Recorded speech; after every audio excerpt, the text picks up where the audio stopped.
अस्सलाम वालेकुम। जब हम बैटरी की दुनिया में एंटर होते हैं तो हमें दो टर्म्स जो हैं वो वाज़ेह नज़र आती हैं। वो कौन सी हैं?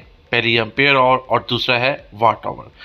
आज हम इन दोनों टर्म्स को समझने की कोशिश करते हैं कि आया एम्पेयर आवर और वाट आवर क्या चीज़ है।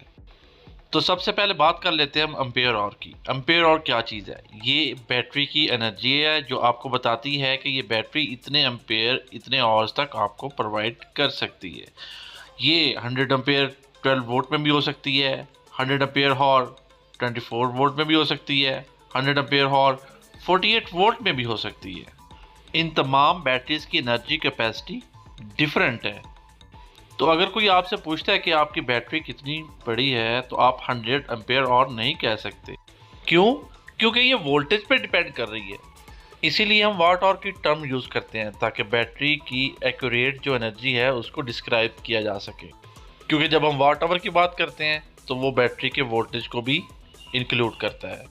तो वाट आवर या WH वो एनर्जी है जो एक्चुअली बैटरी होल्ड करती है। तो वाट आवर बराबर होता है हमारे पास एम्पेयर आवर के, और उसको जब मल्टीप्लाई करेंगे हम वोल्टेज से तो ये आपके पास वाट आवर निकल आएगा।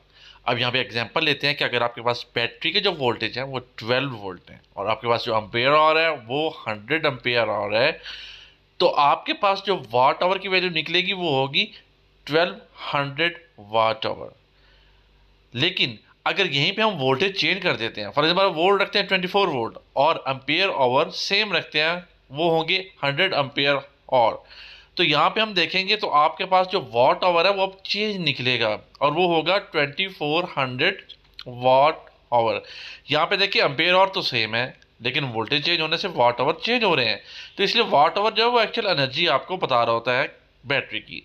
इस तरह हम देखते हैं कि जब 48 वोल्ट की बैटरी है और वो 100 एम्पियर और की है तो वो उसका जो वाट आवर में आंसर निकलेगा वो होगा 4800 वाट आवर। इन तीनों एग्जांपल में देखें कि वोल्टेज डिफरेंट है, एम्पियर और सेम है, लेकिन वाट आवर डिफरेंट सारे। तो इसका मतलब ये है कि एम्पेयर आवर की निस्बत वाट आवर हमें एक क्लियर पिक्चर देता है कि वो किसी भी डिवाइस को कितनी एक देर के लिए चला सकता है। जैसा कि फॉर एग्जांपल 100 वाट का अगर एक आपके पास फ़ैन है और 1200 वाट आवर की आपके पास बैटरी है तो 1200 वाट आवर डिवाइडेड बाय 100 वाट, तो यहाँ पे आपके पास वाट वाट से कट जाएगा, जबकि 100 1200 से कट जाएगा तो आपके पास आंसर जो है वो 12 आएगा। यानी कि 1200 वाट आवर की बैटरी 100 वाट के लोड को 12 घंटे तक चला सकती है। ये वैल्यू थ्योरेटिकली है क्योंकि बैटरी कभी भी 0% तक डिस्चार्ज नहीं करनी चाहिए। आपको हमेशा लेड एसिड बैटरी को 50% तक इस्तेमाल करना चाहिए, जबकि लिथियम आयरन फॉस्फेट बैटरी को 80% तक इस्तेमाल करना चाहिए। अगर आप यहीं तक इस्तेमाल करेंगे तो ये आपके लिए सेफ़ है, आपकी बैटरी की लाइफ इंक्रीज होगी। तो एक्चुअली एम्पेयर और बैटरी की कैपेसिटी बताता है, जबकि वाट और बैटरी में टोटल स्टोर्ड एनर्जी बता रहा होता है। तो फिर एम्पेयर और को हम इस्तेमाल क्यों करते हैं? एक्चुअली एम्पेयर और हमें बैटरी का डिस्चार्ज रेट बताता है। फॉर एग्जांपल आपके पास लिथियम आयरन फॉस्फेट बैटरी है, उसका चार्ज और डिस्चार्ज जो करंट है वो इज इक्वल होगा 100 एम्पेयर और की अगर बैटरी है तो उसको मल्टीप्लाई करेंगे हम 1C से। 1C एक फैक्टर है, इंशाल्लाह नेक्स्ट वीडियोस में हम इसको डिस्कस करेंगे।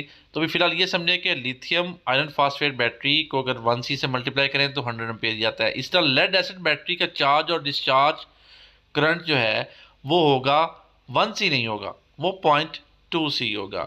मीन 100 एम्पेयर और की अगर बैटरी है तो उसको मल्टीप्लाई कर देंगे हम 0.2C से, तो उसका जो आंसर निकलेगा आपके पास वो 20 एम्पेयर होगा। इसका क्या मतलब है? इसका मतलब है कि लिथियम आयरन फॉस्फेट बैटरी आपको 100 एम्पेयर प्रोवाइड कर सकती है, जबकि लेड एसिड बैटरी आपको 20 एम्पेयर प्रोवाइड करेगी। ऐसा नहीं है कि ये बैटरी आपको लेड एसिड बैटरी जो है आपको 20 एम्पेयर ही प्रोवाइड करेगी, ये आपको मैक्सिमम भी प्रोवाइड कर सकती है, लेकिन उसकी कॉस्ट ये होगी कि ये दिन ब दिन उसकी एफिशिएंसी डाउन होती जाएगी। तो इससे हमें ये पता चला कि लिथियम आयरन फॉस्फेट बैटरी जो है वो थोड़ा बेटर परफॉर्म करती है लेड एसिड बैटरी से। उम्मीद करता हूँ कि आपको अब तक एम्पेयर और वाट आवर की समझ आ चुकी होगी। आप इन दोनों टर्म्स से जो है वो फेमिलियर हो गए होंगे और अंदर मार्केट में जाते हुए आपको पता चल जाएगा कि एम्पेयर और क्या चीज़ है और वाट आवर क्या चीज़ है। अगर आपका फिर भी कोई क्वेश्चन है तो आप कमेंट्स बॉक्स में पूछ सकते हैं, इंशाल्लाह आपको जल्दी आंसर मिल जाएगा। शुक्रिया। अल्लाह निगहबान।